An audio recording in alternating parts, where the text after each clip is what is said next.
Você consegue imaginar a cena? Em algum lugar do mundo, agentes do FBI passam noites inteiras rastreando servidores, cruzando IPs, quebrando camadas de criptografia, seguindo transferências suspeitas, montando uma operação internacional gigantesca.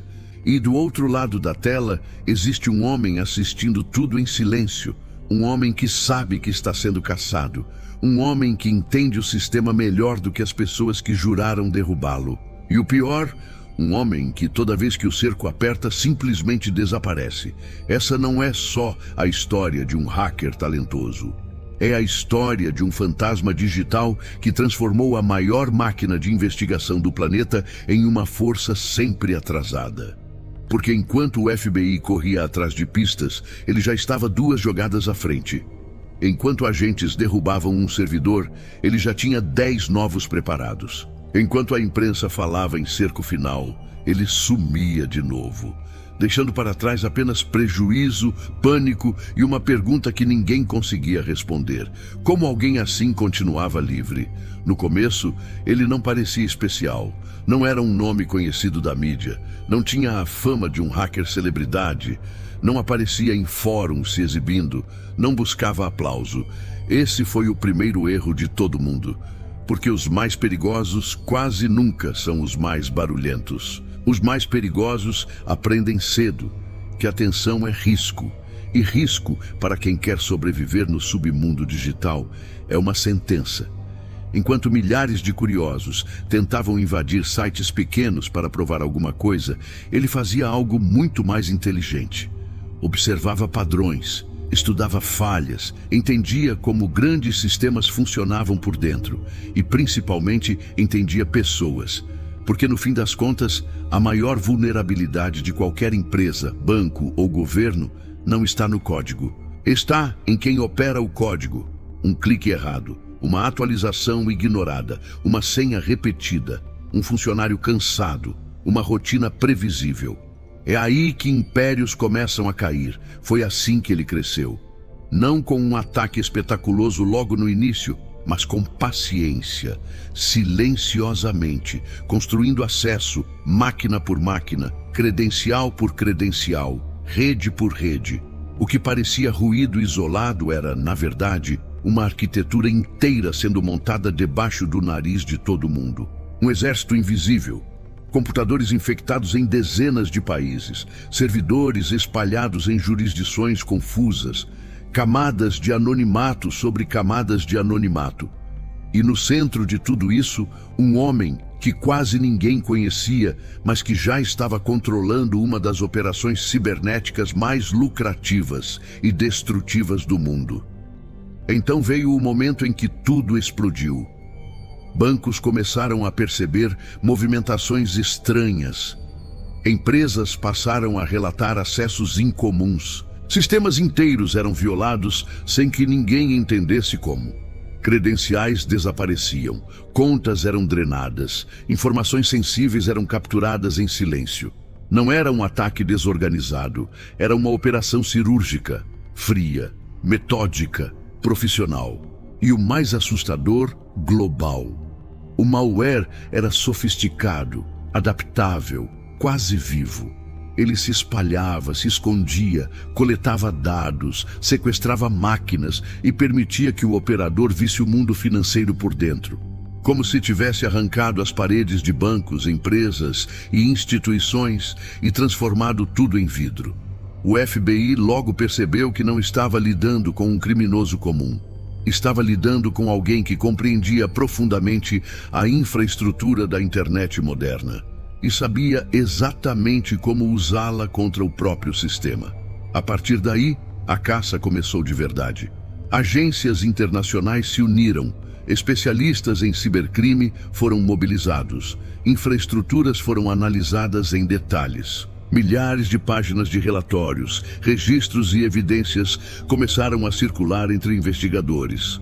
Nomes surgiram, suspeitos apareceram, intermediários foram monitorados, comparsas foram pressionados. A sensação era de que, em algum momento, ele cometeria um erro.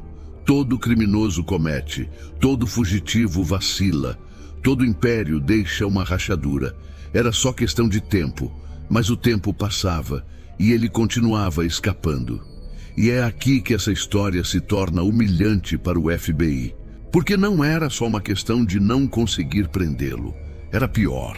Era a sensação de estar sempre reagindo ao que ele fazia.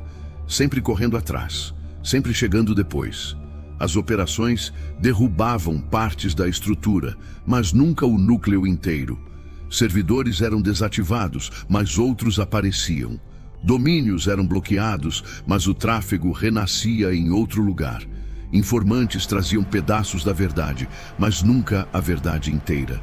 Era como tentar agarrar fumaça com as mãos. Então o caso deixou de ser só financeiro, virou psicológico, porque cada novo ataque carregava uma mensagem invisível. Eu ainda estou aqui. Vocês sabem meu nome. Vocês conhecem minha operação. Vocês têm recursos, poder, cooperação internacional e ainda assim continuam sem me tocar.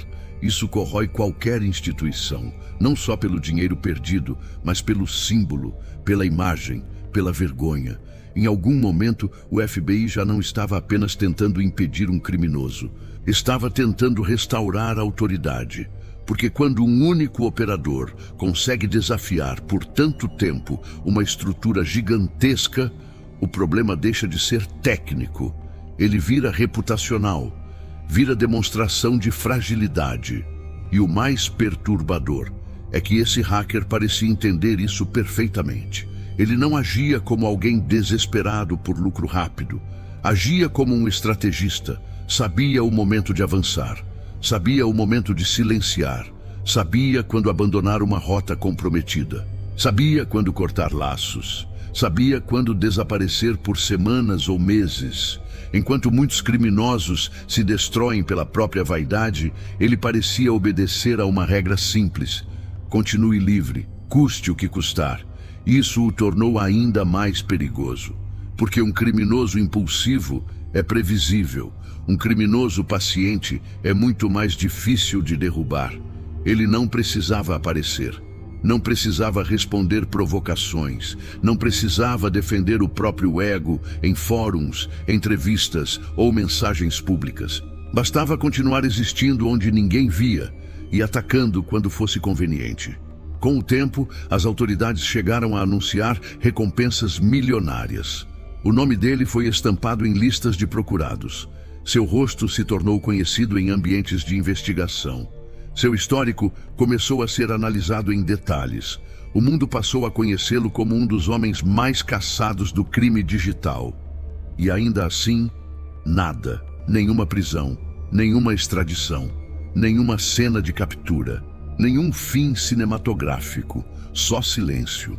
E esse silêncio talvez seja a parte mais assustadora de toda a história, porque quando um criminoso desaparece, existem duas possibilidades. Ou ele foi destruído, ou venceu.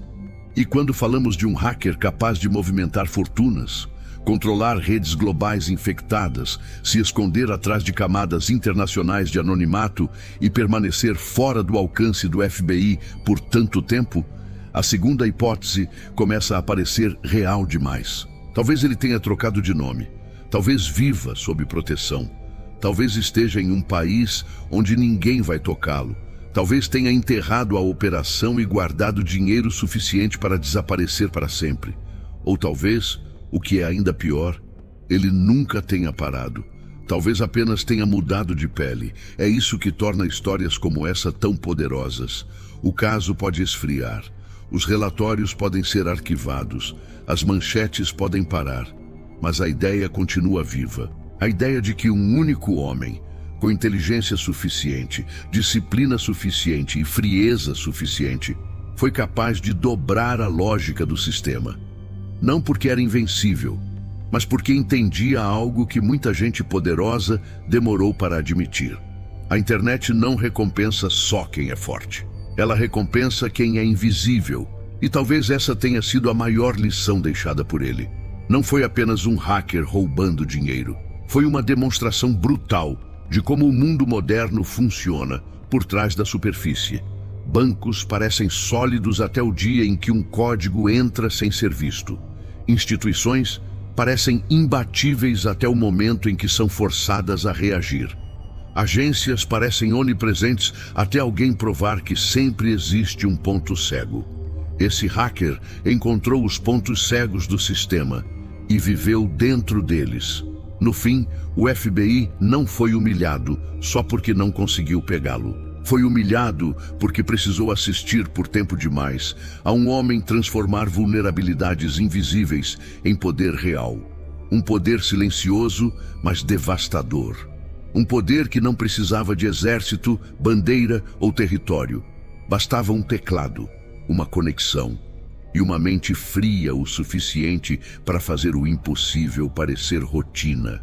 Hoje, o nome dele ainda assombra investigações, fóruns, documentários e relatórios de segurança. Não como um mito inventado, mas como um lembrete. Um lembrete de que a linha entre ordem e caos digital é muito mais frágil do que parece.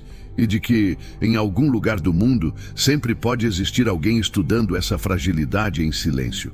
Alguém que não quer fama, não quer manchete, não quer ser visto, só quer provar que consegue entrar, sair e deixar para trás uma única certeza: você nunca esteve no controle.